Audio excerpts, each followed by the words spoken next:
The day I pulled a $5,000 electric bill out of my mailbox, I knew my HOA had just declared war on the wrong guy. Picture this.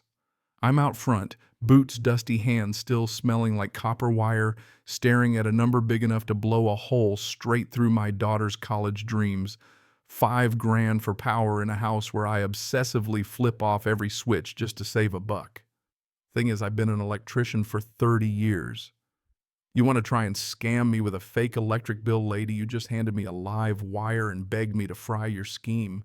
But let me rewind a second, set the stage, right? My name's Dalton Reed. I'm third generation in the trade, grew up learning how to thread conduit before I could ride a bike. Lost my wife Sarah 3 years ago, drunk driver, not her fault, and nothing's ever been the same. The settlement money felt like dirty laundry, but it let me buy a small place in Pinarest Estates. You know the type fake perfect lawns paint so glossy it makes your eyes hurt, and an HOA that pretends to protect property values by micromanaging your life to death. All I wanted was for my daughter Sage to get through high school without worrying her old man would have a breakdown. For a while it was decent. Then Cordelia Blackwood happened, HOA president terror in pressed khakis with a Lexus and a ruler she used to measure people's grass like it was open heart surgery. She's the kind who could make good morning sound like a subpoena. At first I tried to keep my head down, but the first security camera I put up just to keep Sage safe earned me a $150 fine. Never mind the rules said I could, Cordelia's rules, Cordelia's world. Before long it was death by 1,000 paper cuts. My grass was half an inch too high. My mailbox was matte instead of semi-gloss. Every week brought another fine and another round of community standards threatening to choke us out. But the $5,000 electric bill that was a whole new level, delivered by a process server before breakfast right in front of Sage. I could see Cordelia's silhouette in her window sipping coffee and probably gloating. What she didn't realize, I started digging the minute the bill landed. See, you can't fool electricity. Numbers don't lie, even if people do. I went down to the courthouse, combed through records, and found out the new electric policy was never filed properly. No 60-day notice, no homeowner approval, just Cordelia's word and some forged paperwork. Then I checked the clubhouse meter readings for the past year. They'd jumped 340%, like the place was running a cryptocurrency farm, not bingo night. That's when I called my old trade school buddy Jake, now a utility company meter reader. We met at midnight flashlights out crawling around the bushes, like two guys who'd seen way too many bad wiring jobs.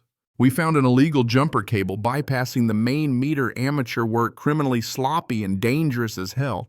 Even worse, the clubhouse meter had been rigged to show way more usage than the place actually pulled. Someone was running a business off the books. And then it hit me. Cordelia's ceramics side hustle. Industrial kiln running hot all night, paid for by us. That's right, her scam was costing 847 families real money. Next thing you know, 3 complaints about my unauthorized business operations land at my door. One's from a neighbor who's been in Florida for months. Another's from a guy who just had surgery and can't even sign his own name. The third is Cordelia herself. Even the city inspector, Randy, knows something's off. But my garage is clean, 220 volts up to code nothing illegal. Cordelia keeps pushing, talking insurance, talking neighborhood safety, but she's getting nervous, you can tell. That's when Sage gets hit with the emotional equivalent of a sledgehammer foreclosure papers right before her college interview.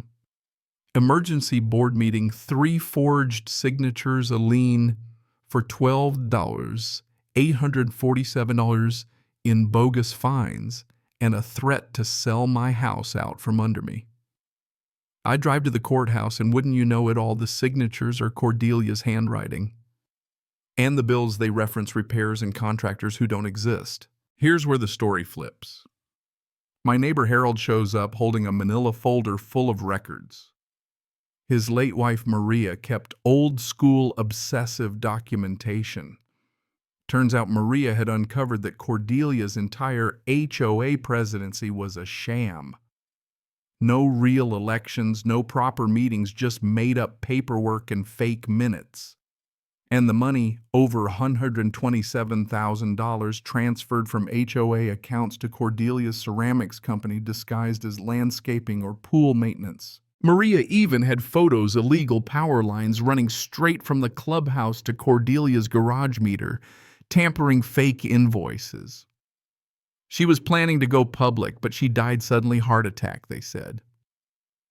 Harold and I, we stare at the evidence, both feeling that click inside when you know you're about to take a stand for more than yourself. From there, it was like flipping a main breaker. Everything came on at once. Sage ran spreadsheets, Harold dug out more records, and Mrs. Martinez, a paralegal neighbor, sorted the mess into illegal nuclear bomb, financial fraud, utility theft, election violations, racketeering.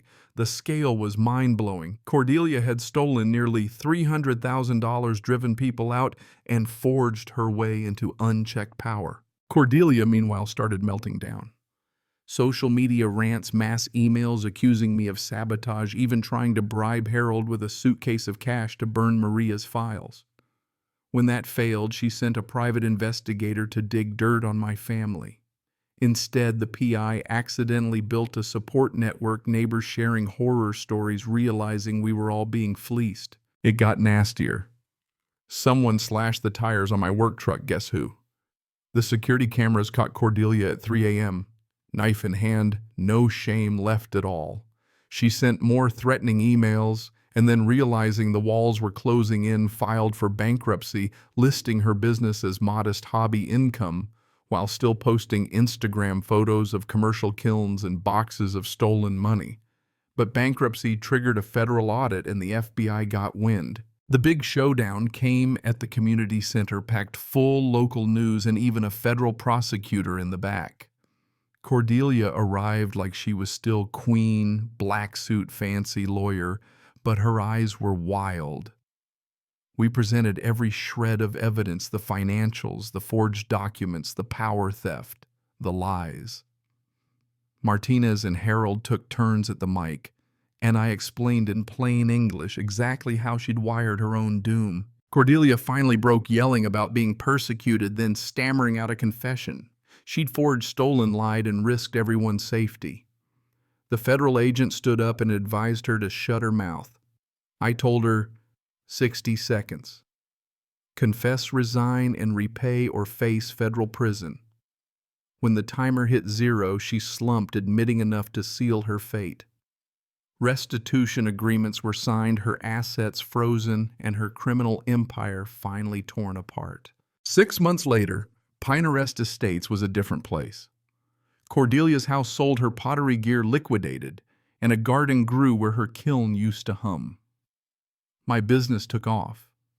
Sage thrived at State University, interning with utility fraud investigators, dreaming up ways to keep neighborhoods safe from crooks like Cordelia. The story went viral, inspired legislative reform, and I even spoke at the Capitol about HOA abuses. The best part, we started a scholarship in Maria's name for students studying ethics and public service. Justice spread like electricity, one connection at a time. Even Cordelia sent an unsigned card that Christmas. Thank you for teaching me what I needed to learn.